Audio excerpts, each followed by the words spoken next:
In the mysterious supernatural world, many secrets are hidden. The female protagonist Nova's identity is the story's core. The male protagonist, as her guardians, reveal inner conflicts during protection. As the mysterious organization's conspiracy becomes clear and the power struggle intensifies, will they survive the crisis? Chapter 43. As I exited the safe room, leaving Nova and those two bickering fools behind, I felt an overwhelming need for solitude. My wolf, usually so composed, was restless and demanding space. I found myself absently rubbing my chest as I navigated the labyrinthine underground passages of our sanctuary. Unfamiliar emotions surged through me, a tempest I had never before experienced in my 20 years of existence. Anger and envy, the sentiments I'd rarely entertained, now threatened to consume me. Atlas and I had always been more than friends, we were brothers, bound by a loyalty that transcended blood. Along with my parents, they were the only ones I'd ever considered family. Yet now, for the first time, I felt a burning jealousy towards Atlas. The urge to return to that room and throttle him until he lost consciousness was as novel as it was disturbing. But Nova's not just anyone. You idiot, my subconscious taunted. I halted mid-stride, the realization hitting me like a physical blow. Nova, my stunning mate, was the catalyst for these turbulent emotions. I'd always prided myself on my even temperament, a trait I'd attributed to my wolf's natural confidence. Dominant enough to remain unfazed by empty threats, yet level-headed enough to navigate high-stress situations with ease, or so it believed. But after witnessing that scene in the safe room, I was teetering on the edge of losing control as Tayden never experienced before. The very foundation of my self-perception was crumbling, all because of the captivating female who'd awakened these dormant feelings within me. As I continued my solitary journey through the winding corridors, I grappled with this new facet of myself. The confident, unshakable Cassian was now faced with the challenge of navigating the treacherous waters of jealousy and possessiveness, all for the sake of Nova. A growl tumbled from my chest as stalked towards the exit, immediately shifting as the warm late afternoon air kissed my fur.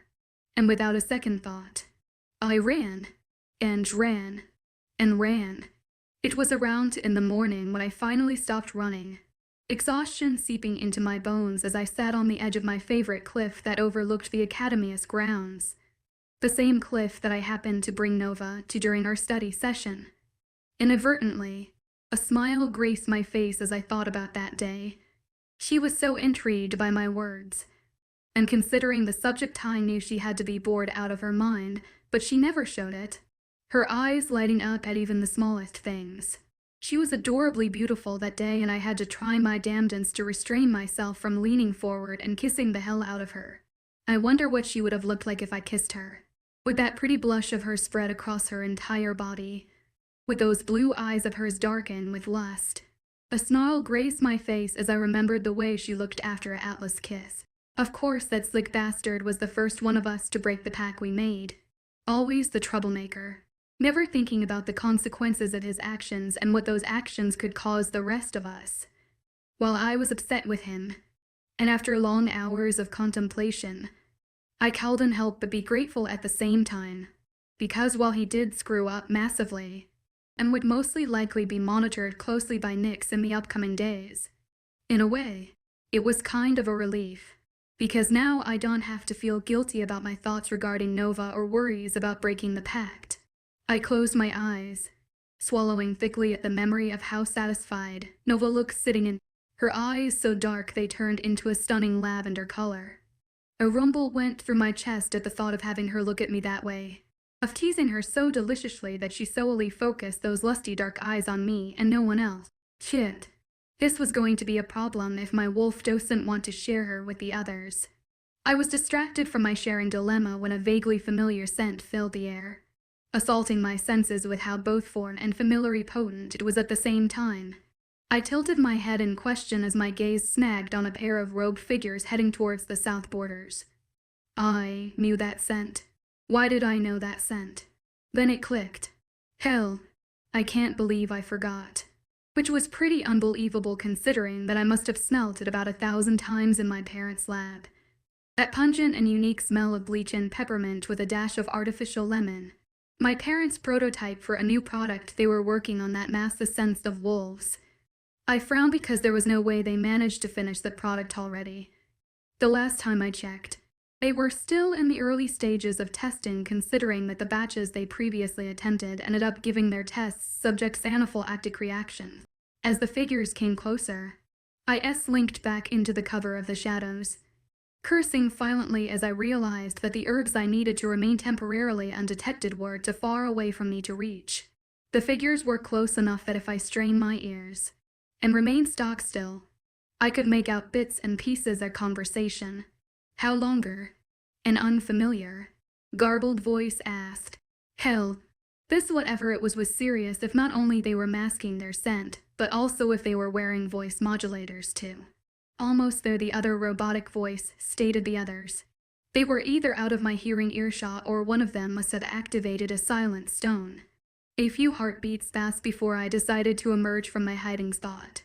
I let a few more moments pass before I reached for some roots and herbs surrounding me, quickly grinding them together before rubbing the thick paste on my pulse points and heart. Because while my parents were scientists that focused on the scientific and individual aspects of herbs and roots, amethyst was the one that taught me that even the smallest and most antithetical ingredients, when combined with the right intentions, could create a reaction that defies expectations. Which is why when I added Larkla's root with the ixade grass and a sprinkle of moss, I was able to mask my presence and stalk the rogued pair, while they wouldn't be able to hear me, and my wolf scent was somewhat diminished to those closest to me. I could still be spotted by anyone if I was careful, which was why I headed for higher ground, lifting myself onto the nearest branch and climbing as high as I could, traveling between the trees as I hunted the pair down. They continued on down the path, the shadows and robes obscuring them to the point that they were one with the darkness. Because I was at the last tree on this cluster of the forest, I had to drop from my perch and follow them on foot if I wanted to know what these figures were up to. Thank God there was enough foliage for me to use to my advantage, nearly tall enough to hide my entire body in some areas. They stopped walking and I was startled to find 6 other robed figures waiting for them at the south border, the border closest to the file ends.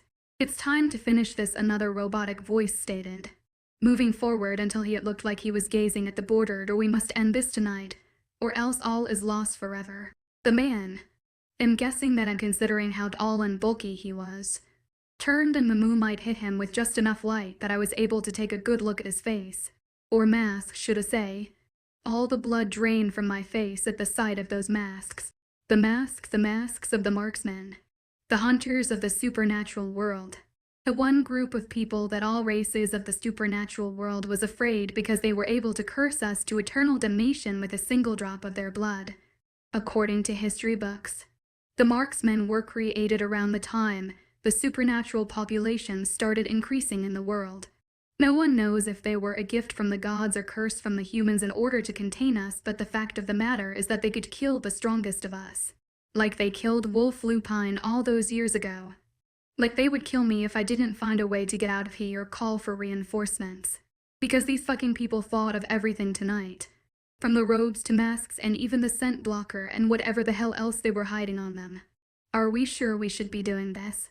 A voice stepped forward hesitantly. A woman, this time by the stature of her. You've seen what happened last time when we did this. That creature, it nearly killed us. That's because I didn't have a good hold on it last time, the gruff robotic voice said, flexing his hand into a fist stronger this time.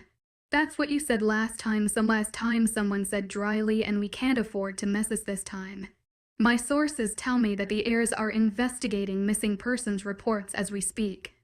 That has nothing to do with us. A scoff sounded. We don't create those things. Donovan, a voice hissed, one of those creatures nearly killed my son. My heart stopped at those words. This isn't possible. Chapter 40 for Phoenix. Do you have any idea of what the fuck you've just done? I hissed at the traitor in front of me, my wolf lingering just beneath my skin, urging for violence and blood and death. Whose death? I'm not too sure yet at this moment.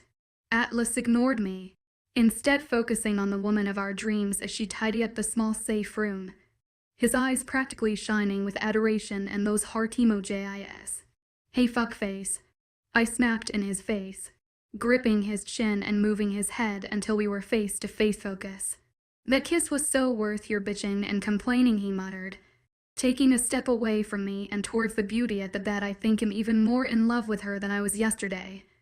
I stared at him like an alien sprouted from his forehead. "Bullshit. No nicks, no nicks."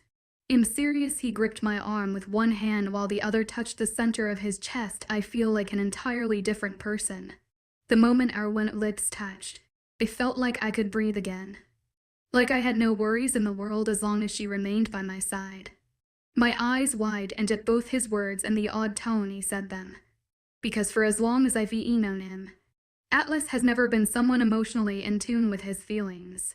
Hell, he's never been one for words at all. With anyone, always choosing to listen from the shadows instead.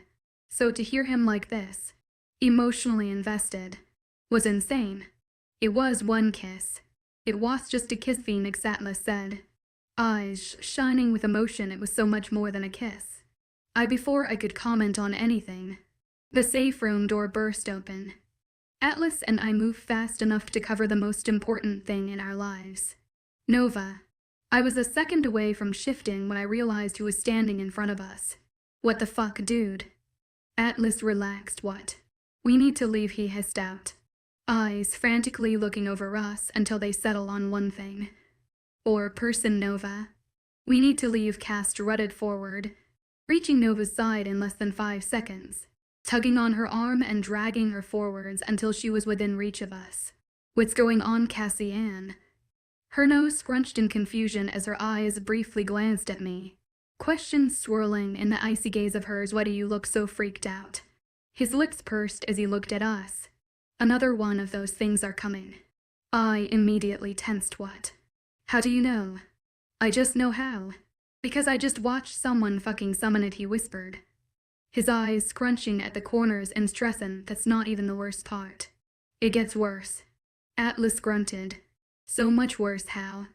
"Because someone controls that thing," he said, "and he only has one target in mind." "Who?"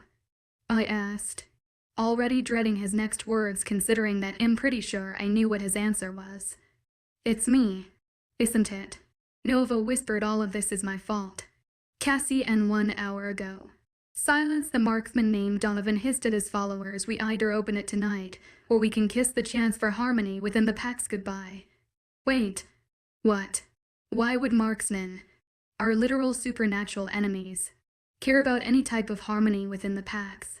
And now that I think about it, how did they get onto the Academy's grounds? Grounds that I know were warded with a special type of ancestral magic that was infused within the castle's walls the moment it was created. Son of a bitch. The answer was right there in front of my face this whole time. Either we had traitors in our midst, or these weren't the real marksmen. They were imposters. These people standing in front of me were just shifters disguising themselves as the marksmen so that in case someone stumbled upon them, would have no choice but to retaliate against the real marksmen and not these pretenders. Do it. Number 7 Donovan hissed to open the portal. Once I open the portal, I have no way of knowing who or what comes through it. The figure name 7 stated they don't send who they want, who they think will be most useful to our cause. They. I thought in confusion, who the hell is they? And look how well that went. Someone muttered, "That thing nearly killed all of us last time." "Open it," Donovan commanded. Now.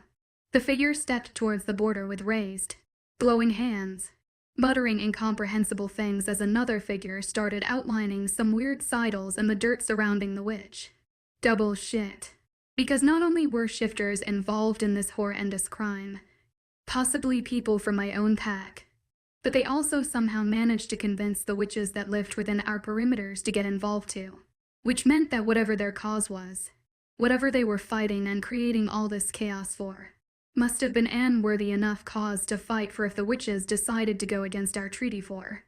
And considering that the exiled witches that lived among us kept to themselves and their tight-knit groups, never once getting involved with shifter affairs no matter how much they disagreed with them, to risk their forged homes and livelihoods, as well as livelihoods of the innocent witches, was unsettling. What if you can't control this creature? The woman voiced her same opinions to her leader. What if it tries to murder my son? We're in this mess because of your son, Donovan growled, gripping the woman's arms. In fact, we're in the mess because of all of your sons and their penchant for getting involved in business that doesn't pertain to them. But, not another word, Donovan growled, pushing up the sleeves of his shirt before nodding at the witch. Are you ready? As ready as it'll ever be, they said. Remember, you must establish the connection first before you're able to command them to do your bidding. And if I don't, then you'll have a rogue WLLNCH on your hands. The witch said, and this one's been kept alive the longest. It'd say only be a matter of hours before half of the Academy's population dwindles away.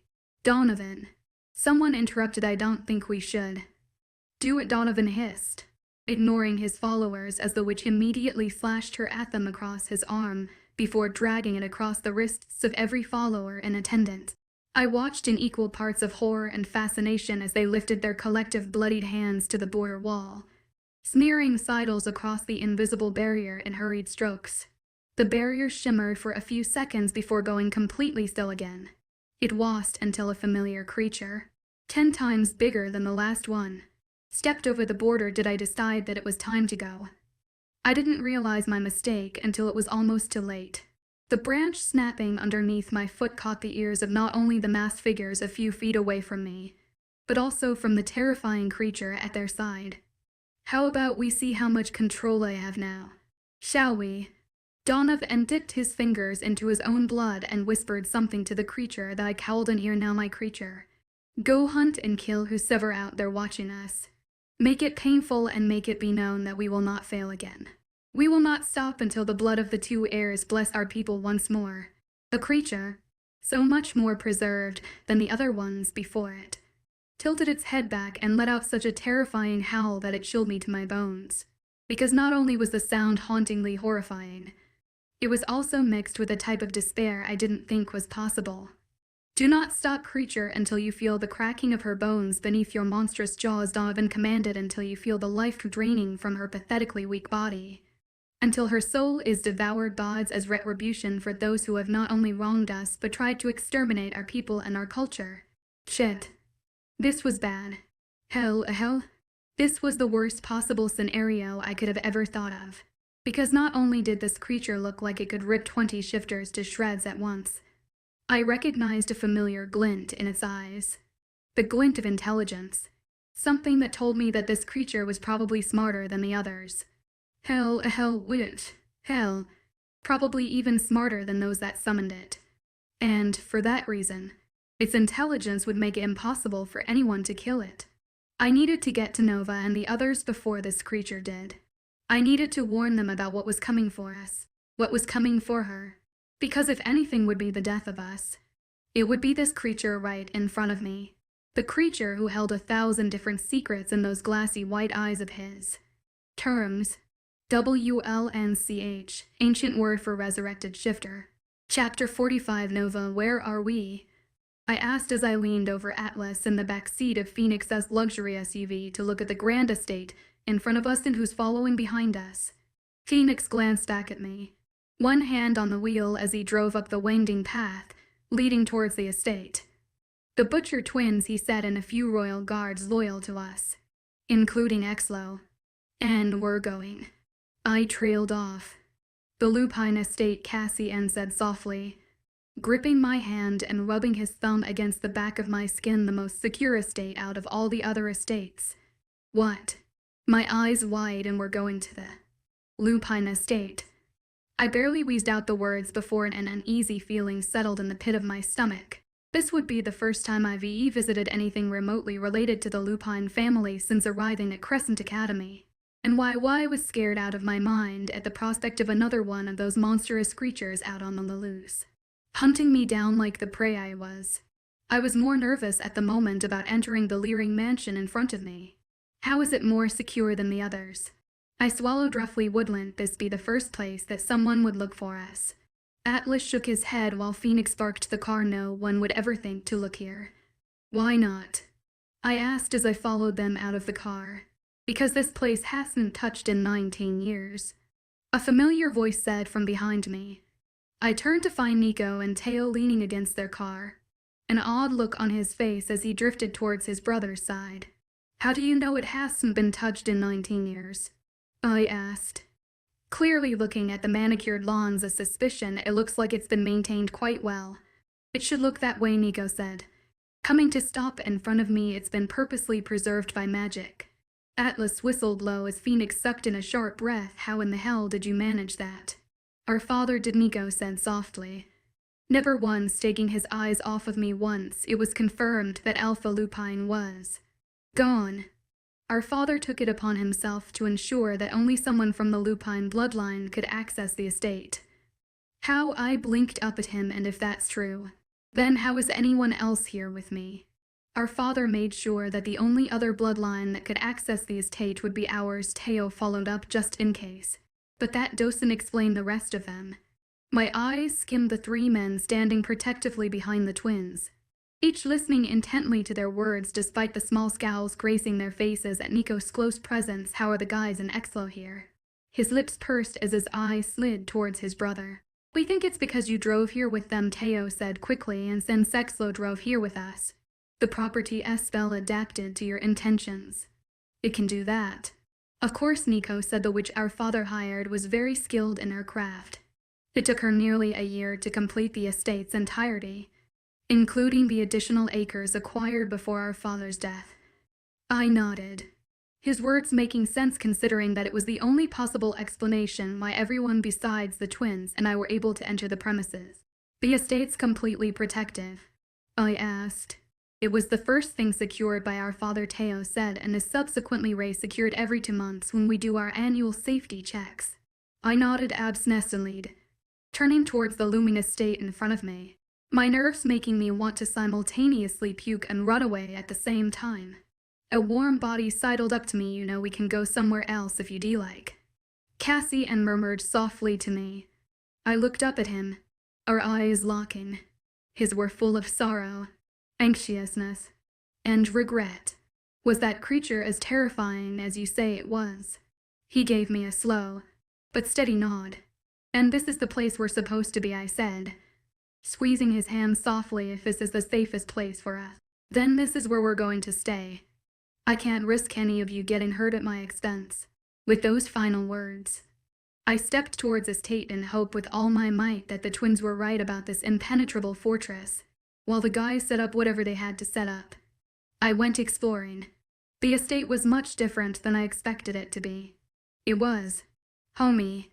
Dozen of picture frames lines the walls, unfamiliar faces smiling back at me as I passed them in the halls.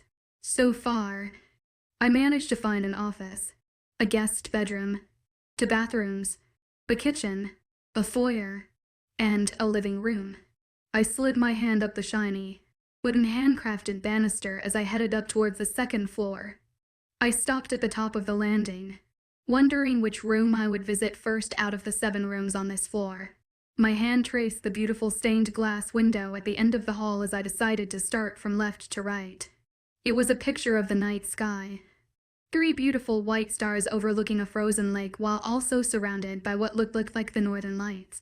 It was stunning, and whoever the artist was needed to seriously be commended for their work, considering how they managed to manipulate the glass with the most intricate detail. I opened the door on the left, not paying attention to the matching craftsmanship that reflected the glass art. I opened the door and wheezed out a breath, quickly shutting my eyes at image that I felt a single tear slide down my eye. My breath's coming in quick pants now as I gripped the door handle for support. I can't believe that out of all the possible doors I could have chosen to start with, I picked this room, a nursery, but not just any nursery. My nursery. And God, was it beautiful. It was straight out of fairy tale. The beautiful handcrafted bassinet was covered in intricately carved roses and ivy, arranged in a way that made it seem like it was a part of the beautiful tree of life sprouting from the wall. The wallpaper, upon closer inspection, was really wallpaper at all but a hand-printed portrait of iconic scenes from the different fairy tales. I turned and found a large closet filled to the brim with baby clothes, shoes, and the most adorable accessories I've ever seen in my life. when I picked up a framed picture of an ecstatic giant of a man holding the ultrasound in his hands. Beaming at the camera, I cowled and helped the floodgate of tears and emotions that bombarded me at once. I sunk to the floor, sniffling down my sobs that the guys didn't come in here, guns blazing, and wonder why I was on the floor crying my heart out. I swallowed thickly, looking down at the man in the photos in equal parts shock, amazement, and apprehension. And while Fowl was right in the aspect that I didn't look like my father much, I did inherit the one distinguishing factor that made me recognizable as a Lupine and his daughter. His eyes, those brilliant, blazing blue eyes of his. I traced every feature of his with my eyes, memorizing our similarities and vast differences. Besides our eyes, the only thing else we shared was the fact that we shared the same dark hair color. Other than that, I must have received everything else from my birth mother. At that thought, another sob broke free from my chest, no matter how hard I worked to keep it in. Although I loved my family with my entire heart and soul, and I would die for them in a second, I cowled and helped but sob for the way my life could have been. I sobbed for a little girl who lost her parents before they could even get the chance to be parents. I sobbed for the life that that little girl could have had, the one she deserved. I sobbed at the lost friendships, the lost memories that could have been. Nova, a hesitant voice reached out. Startled, I hunched into myself, turning away from the door to hide my emotions from the last person I wanted to see them. "I'm fine," I sniffled. "You're not fine, Nova." Someone sit next to me as a thumb wiped the tears away from my eyes. "Let's not try to pretend otherwise."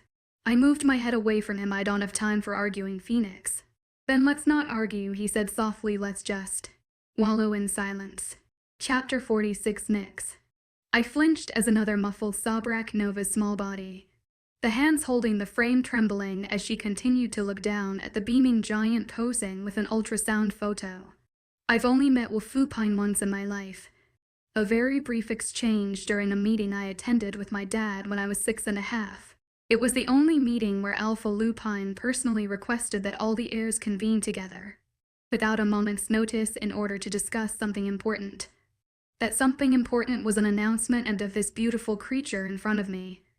I can recall that day vividly, even if I was a little on the young side, because my father had been particularly nasty that morning after he got off of the phone from the Lupine heir.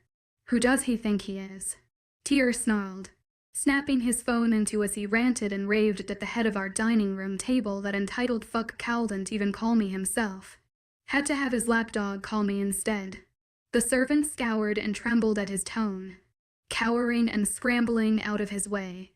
My mother, ever the saint, shot them a sorrowful look as she gently cradled her growing stomach. "Whatever he must have to discuss with you all must be important," she said softly. Her blonde curls piled perfectly on top of her head, "and it must be taking up all of his time if he didn't call you personally. You know Wolf likes to make his calls to his fellow heirs personally." Of course you come to his defense. Tyr sneered at my mom. "Apparently things never change." Mom glanced at me sitting quietly in my seat, and with a strained smile sent my way. She asked me to go play with my nanny, and I did, only after listening to their entire conversation. "I might have been his friend first, Tyr," she said, frustration coloring her tone, "but I married you. You're my husband, Tyr, and I love you." A scoff so loud permeated the air, letting goosebumps erupt on my arms at the cruel sound. "You loved what I could offer you." The scraping of a chair had my body tense. "Let us not forget who took whose name in this marriage," my mother hissed, surprising me since this was the first time I've ever heard her stand up for herself. "We both know that my name offers a lot more than yours ever could. I am the truth and rear heir that graciously stepped aside to relinquish my title onto you. I'm the one who convinced the elders of my pack as well as the other heirs that the son of my father's beta, the man I fell in love with, would be a much better heir and alpha than I ever would be." Her voice dropped to a whisper and telling me that I was making a mistake, giving up my birthright by marrying you. "I still chose you. And for what? Just a facade of the man I thought you were." A moment of silence before the bomb went off. "How dare you? I worked hard for this position," he snarled. "I earned this position with my actions." proving so much more than those pretty words of yours could ever spin.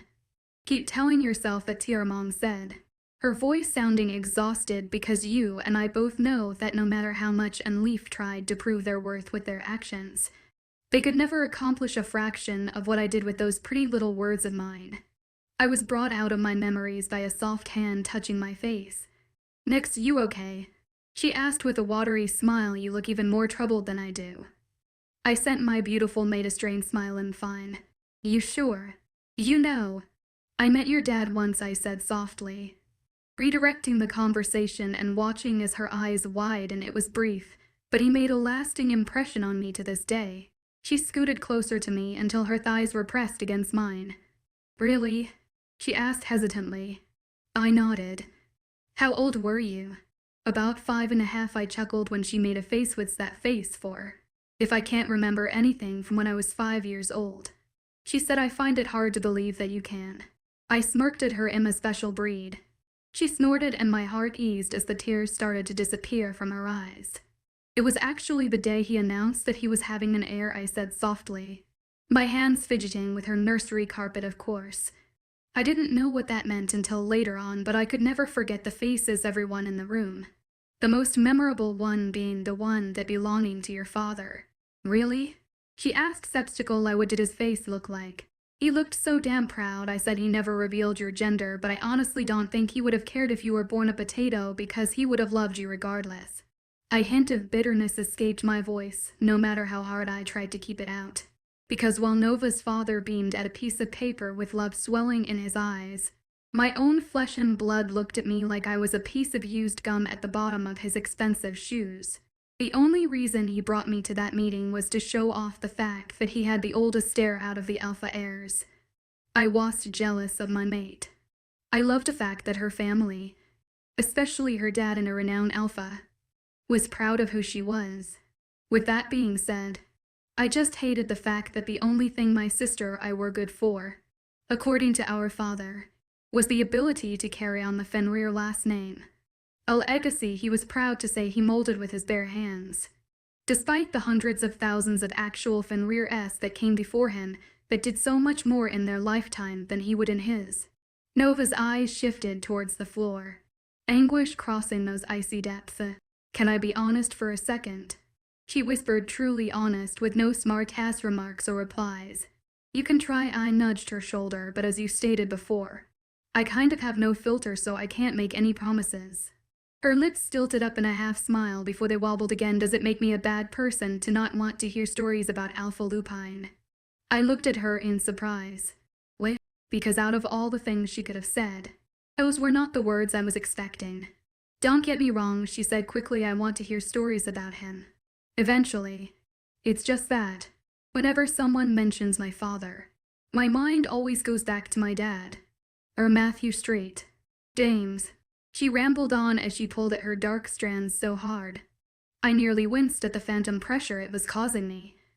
"I just feel like him living a life that's not mine," she whispered on, one hand in me, but at the same time, "I'm not, if that makes sense. In Nova Street. James. And I don't think you'll ever live up to the name of Nova Lupine." "Nova." My eyes softened as I reached for her. "It's okay to be both people, you know. You were born a Lupine but raised as a street, James, and there's nothing to be ashamed of." "I understand. The guys understand, and we would never ask you to be something you're not. You guys understand that, but the rest of your world doesn't," she said. Stress at the corners of her eyes. "They don't understand why I'm not like my father. They don't get why I'm so concerned with humans. They can't understand why I don't radiate the same power as the rest of you. Why I can't shift like the rest of you." "I hear their whispers, Phoenix." She sniffled. "I might not care about everything they say, because most of it is bullshit anyways. But I can't ignore the truth in some of their words. I don't belong here, and I don't think I ever will. Nova, being in this house just solidifies what I've known all this time." She gripped the frame tighter in her hand. "The incident with Atlas just proves how much I don't know her," she said. "Look at what I've done to your lives with the short amount of time I've been here. Atlas almost died. You've been attacked. Cassie Ann was hunted down. Look at how much chaos I've brought to you all."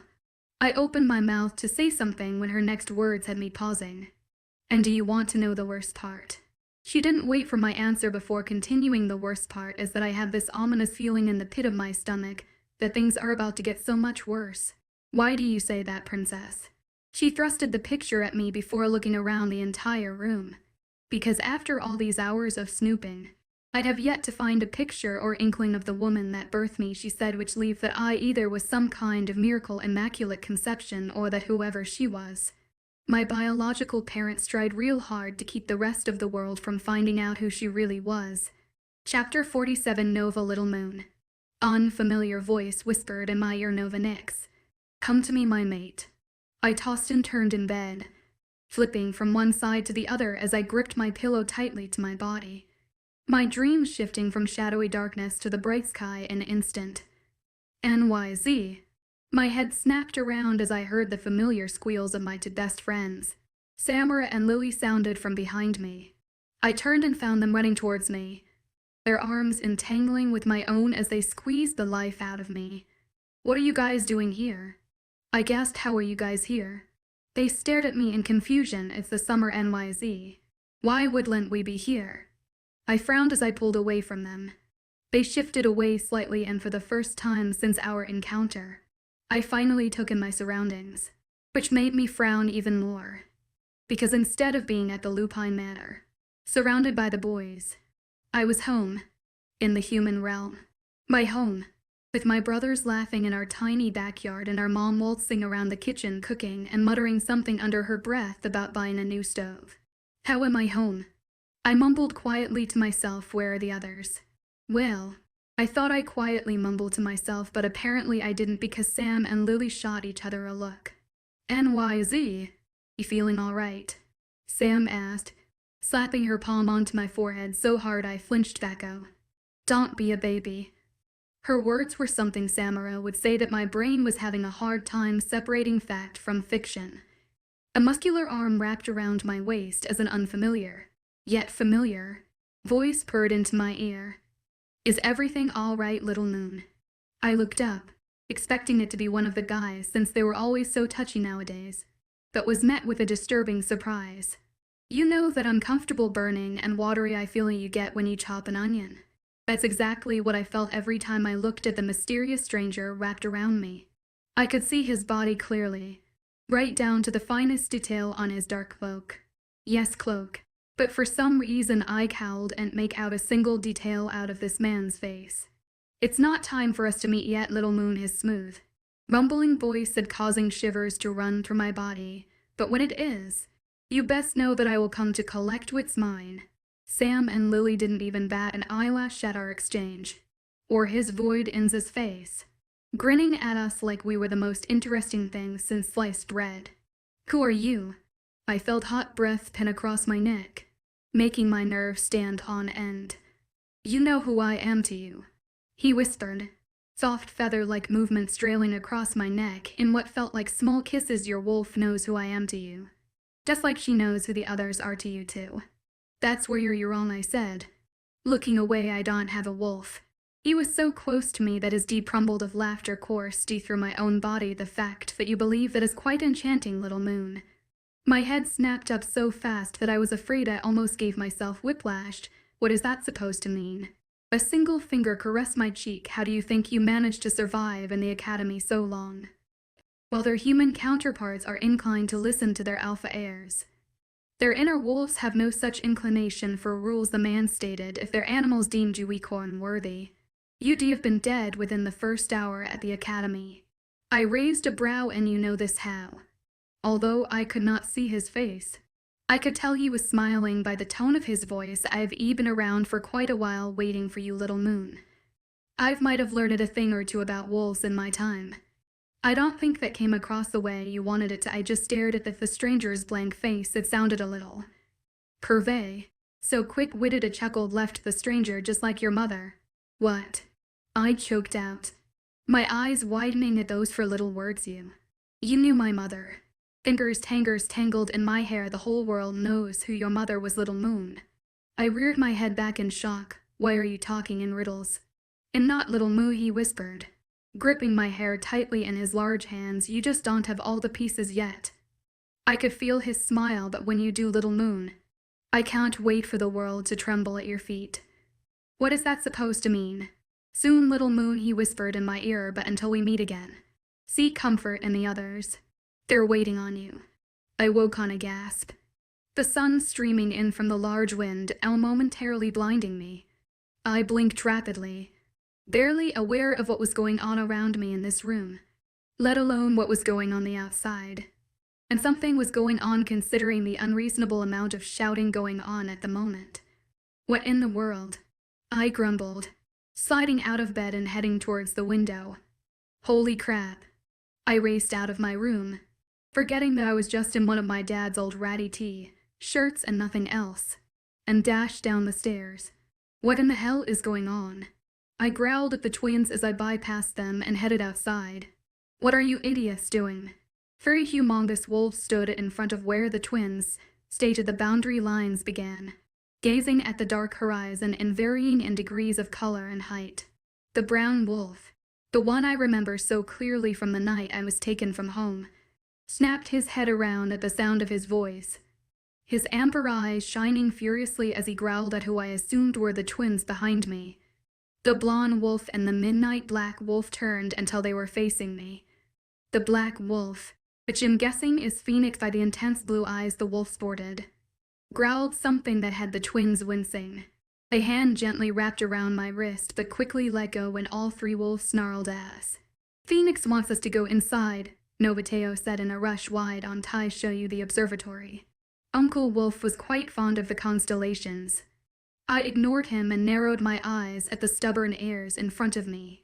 What are you three doing out here? Silence. And then I saw it.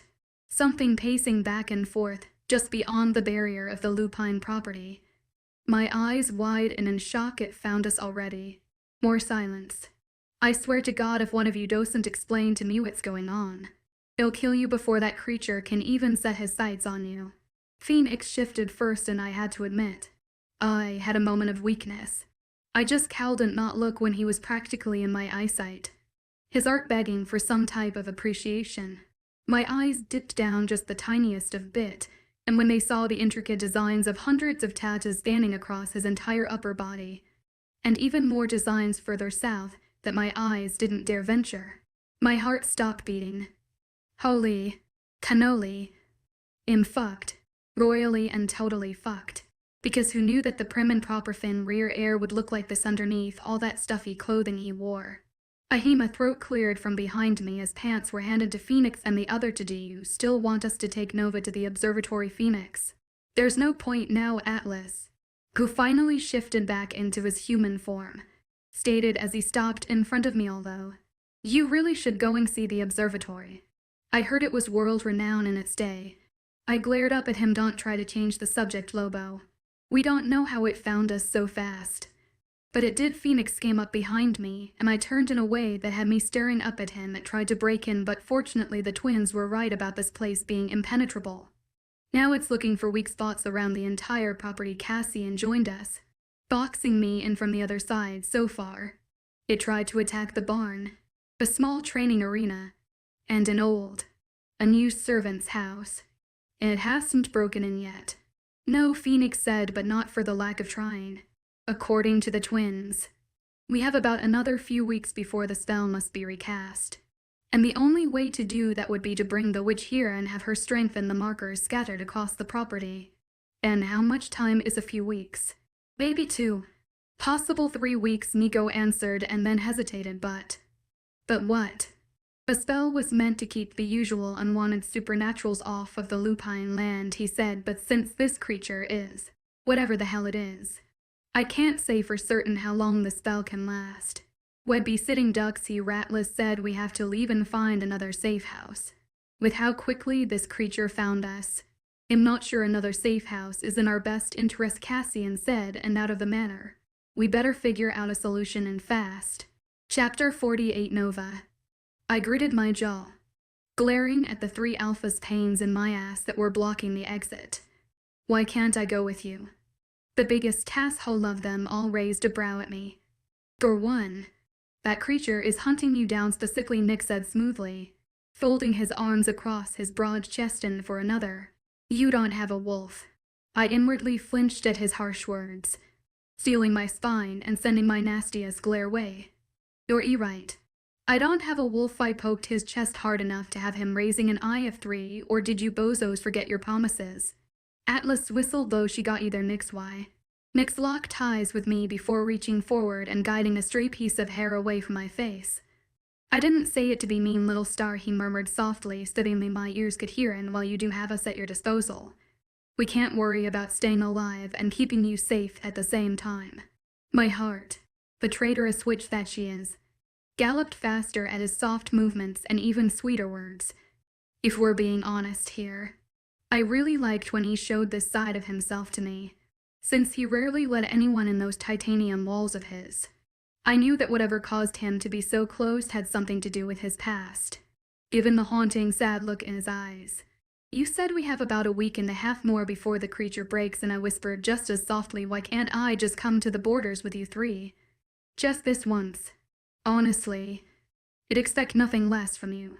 I don't trust the butcher's guesstimate, he said bluntly. They might be the best brutes at murdering and dismembering a body, but that doesn't take a lot of intelligence in my book. We can hear you. You dick. Nico growled from the other room and from where we're sitting. It doesn't take a lot of brains to sit on an overpriced chair and give orders either. My lips twitched at his words and Teo's attempt to shush him. You just love pissing people off, don't you? That's his favorite pastime, Atlas snorted. The motherfucker could win an Olympic medal if it was a sport. Cassie and nudged Nix away from me a little. Nova, you were the one who suggested to stay behind and try to learn more about your birth mother in the first place. I squirmed at the knowing look in his eye. Can't a girl change her mind? A regular girl, yes, Atlas murmured, but you. Not so much. I narrowed my gaze at him. I thought you were a wolf, Lobo, not a parrot. Atlas gasped, throwing an arm over my shoulders. You wound me, baby. I'm about to wound you. Nick shoved him away from me with a hand to his face. Nova. Atlas howled. Did you see what he did to me? You'll live, I deadpanned before turning back to Cassie, and I want to come with you 3. His soft smile had me sighing. It feels like a waste of time for me to look for someone who went through all the trouble of hiding herself in the first place, I murmured. I feel helpless waiting here, looking for Ghost, when you 3 are out there trying to protect us from that creature. Cass squeezed my hand. Your job is the most important one of all. How? Finding out who your birth mother was could give us clarity on some things. He said it could tell us why every owner is so adamant about hunting you down. Besides the obvious reason. Atlas asked, like being the last Lupine. It's more than that though. Cass shook his head. We've always had people gunning for our positions our entire life, but they've never gone to such lengths like they have for Nova. There's a reason for that, and I want to know why. It was an hour later when I found myself sitting in the large leather chair behind a massive desk that took up nearly the entire square footage of Wolf Lupina's office. The way that the twins described it. If my father was at the pack house training his wolves, he was holed up in this office going over the stacks and stacks of paperwork that needed his stamp of approval. From the way it currently looked, perfectly preserved, it seemed like I just stepped into time capsule. A simple old model computer sat on the edge of the desk, dust spattering across the screen. Papers were strewn across the desk, some tucked and touched and neatly in piles while others had notes slashed through them. I picked up one and smiled at the messy handwriting, noting the small similarities between our penmanship. Our vowels were identical. Tears sprang to my eyes at such a mundane comparison, my heart mourning of all the things that could have been. Don't get me wrong. My parents never treated me differently from the twins, spreading their love equally amongst the 3 of us. It's just a feeling I've had since I was old enough for me to understand what I was feeling in the first place. A feeling you get when you're surrounded by a group of people who have everything in common, even down to the most minuscule thing. Except you. I've always felt like I never fit in completely with the rest of my family, physical characteristics aside. While my brothers took after each parent, with their personality or looks, I've always wondered where I fit in. I was never outgoing or loud like the rest of my family. I was the firstborn daughter, the quiet one that would have rather sat in the corner reading a book or observing everyone around me. I wiped away the tear quickly, taking a harsh breath and exhaling loudly before opening the first drawer of his desk. I sucked in a sharp breath as I pulled the photo from the drawer, my fingers tracing the curled edges. It was the same baby photo that was framed in the nursery, except for the fact that this must be the original copy. It was worn at the corners, the edges slightly torn and smudged with fingerprints. I turned the small piece of paper around and gasped, my heart stopping for a full minute, because on the back of an ultrasound was my name. My full name was there, written in Last Lupine's handwriting, clear as day. Last Lupine. I don't know how long I sat there looking at the ultrasound, because 1 second I was trying to buy time until the boys came back, and the next I could hear their rowdiness from downstairs as they trampled back inside from their scouting. Although I could hear everything they were saying, making jokes between themselves as usual, it felt like I was frozen in my body, unable to do anything except stare at the 3 words scribbled on the ultrasound. Where's Nova? Atlas asked who I assumed were the twins. Upstairs. One of them answered she's been upstairs all afternoon. And you didn't think to check on her. Nix growled dumbest as. I knew we shouldn't have left her here with you two idiots. Fuck you, Fenrir. Nico yelled we were giving her space and time to grieve. Not even on your best day, sweetheart. Nix yelled back, his footsteps thundering up the stairs. The door cracked open and his voice filled my ears. Nova. I looked up at him, and when our gazes locked, his eyes darkened. He was at my side in an instant. What's wrong? I handed him the ultrasound, and I instantly knew the second when everything clicked for him. Someone didn't steal me from my parents, I asked, my voice trembling softly. They brought me to the human world, didn't they? My parents gave me away to someone willingly in order to keep me safe.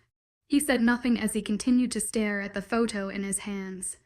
It all makes sense now. Docent at Nix, I said. The nursery. The fact that no one could find me for 19 years.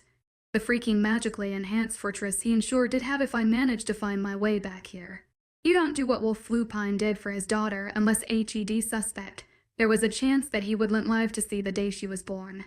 There were exactly 5 people in that room that knew where Last Lupine was going to be on the night of his murder, Nix said, his voice framed with anger as he finally lifted his blazing eyes to mine, and somehow I find it hard to believe that not one of those 5 people, 5 powerful shifters who had all kinds of access to different information at their disposal, didn't know assassination was about to occur to the only Lupine on such a simple mission. His eyes locked with mine once more, and I knew, just instinctively knew, that we were thinking the same thing. The Pentel allowed this to happen, he said. See, 19 years ago, they allowed the brutal murder of your parents on that mission, just like they're allowing that creature to hunt us down. But that was their first mistake, he said, a grin forming on his handsome face, forgetting exactly who and what they raised us to be. Chapter 49. Nova. There must be someone we can trust. I looked down at the blueprint of the Lupine mansion the twins managed to find in my father's office. Someone we can ask for help. We're on our own here, Starnik said, his hand dragging from one end of the map to the other. Is there any way to get from this point to that point without the creature noticing? No, Nico said, following Phoenix's movements. We would have to pass through an open field in order to get the stables, and even then, the stables are large enough to cover our entire group. How about we break up into 2 groups? Atlas asked. Group Alpha will be the distraction while Group Beta make a break. It's kind of hard to do that when it's specifically tracking, Novateo said. It's not like we can clone her and drag her with us. What if it's tracking her scent? Cassie answered. Mize, can we confuse it by using some of her clothes? I don't think so. Nix crossed his arms. From what you told me, it seems like they're using some sort of blood magic to track her. They use blood magic to some, and the damn thing. Cassian frowned. I don't think they're using it to track her. We can't take that risk. Nix shook his head. We only get one shot at this, so we can't leave it up to chance. I looked down at the map. I have an idea. I felt 3 specific sets of eyes burning holes into the side of my head. I could join the distraction team. Don't even finish that sentence, Phoenix warned with a low growl. We are not letting you out of our sight. Like you said. I looked at him. We only get one shot at this. While I distract the creature, you 3 could escape and go get reinforcements. We need all the help we could get if we're going to face Fisher. As talented as they are, Atlas winced as his eyes slid to his brother, and the twins eyed Aunt necessarily trust them with you. Why not? I countered, you said it yourself. You've trained your brother to be an air guard, so I know he's highly skilled. As for the twins, I know that they wouldn't let anything happen to me. I looked at them and noticed that they not only tensed but stood a tad bit straighter than usual. They're named the Butchers for a reason. All three of them shook their heads simultaneously. Why not? I demanded. This is the best option we have so far. Too dangerous, Nick said, his tone conveying the end of discussion. You need to be with us. We're the only ones that can protect you. That's what Atlas thought. I pointed to the big OF, and look where that got him. Comatose for nearly 2 weeks, hey. I ignored his indignant shout of protest. They can protect me while you go for help. Nick's blue eyes flashed. Absolutely not. I need a reason, Phoenix. I jutted my chin at him. This is the best plan we've come up with so far. Why are you so against it? Phoenix just stared at me. His strong jaw clenched tightly. Everyone who listened to air, get the hell out of here and take a walk around the perimeter, he said. Lock the door on your way out. Axlo slapped his brother's shoulder on the way out, sending me a wink as he hooked around each of the twins' shoulders. When the door clicked closed, all three men turned to me as I crossed my arms. If your parents are involved in this freak show, then that means that they know every single one of your moves. I said. They know how you think because, like you said, Mix, they had a hand in training you. They don't know everything, Cassian said softly. While they did train us in the beginning of our lives, mostly their air side of things, they weren't there for the actual training aspect of our journey. Would be daft to think that they don't have spies in the academy, I said. Looking towards Cassian, you said that there were at least 8 or 9 people there, right? He nodded. So there still could be a chance that your parents wouldn't go after you if you're separated from me. I can assure you that wouldn't be the case in my situation. A snort left Nick's full lips. You wouldn't need to be with me for my father to seize the opportunity to get rid of me if a convenient opportunity presented itself. I don't understand why, though, I whispered. You're his son. You guys are their children. Why would they willingly want to get rid of you? They're heirs. People are willing to do anything, including murdering their entire family if it means keeping their fists secured tightly around their desired power. His eyes dark and further Lobo, and I have much more compliant younger siblings that will snap underneath the pressures of our fathers and give in to their every whim. Which is why we need to stay together, Atlas said. His tone serious. We're stronger as a group, and while our parents might know how we think and act individually, they don't know here as a cohesive group. It just doesn't make sense, though. I shook my head. If they're gonna come after all of us regardless, there I don't see why I can't be a part of the distraction. I watched in vivid fascination as the three of them had a legitimate silent conversation right in front of my eyes. Nick shook his head firmly while Atlas nodded towards me, his eyes bugging out in emphasis. This is freaking painful to watch, I stated dryly. Do you want me to step outside while you three finish your conversation, or are you going to finally fill me in? We shouldn't be having this conversation right now, Mick said, shaking his head. She doesn't deserve to find out like this. We have to tell her. Nick's Cassian's eyed. It's her right to know why we're against this plan of hers. Not like this, Phoenix growled. Not when we haven't even had a fucking chance to show her what it means to be mates. Mates? I asked. My interest definitely peaked now since I've heard that term mentioned in passing over a few times at the academy. What about mates? How much do you know about mates? Cass asked softly. Not much, I admitted. I've heard the term around school, and Atlas told me a little about his mom and aunt, but I've never had time to research it more. Mates, in our world, are something very sacred to all of our people regardless the fact. Atlas, his eyes locked on me with an unknown emotion crossing his amber eyes. Typically, wolves only have one mate for the rest of their lives. In rare cases, some wolves might have to, Nick said, but almost always, in that case where another mate is possible, the second-best in mate is found once the first one passes. So there can't be multiple mates existing at one time. Another secretive look between the three. We've never heard of more than one person being mated to multiple people at the same time, Cassian said slowly. Usually. One of my brows raised. Usually. Apparently there was an exception made. For who? I blinked at them and was about to ask more questions when a huge boom sounded from the back of the property. A large hand grabbed me and pushed me underneath the breakfast island. Slams sounded from within the house before pairs of footsteps came running into the kitchen. Haul ass. Exlo screamed as he passed us. That fucking thing just broke in.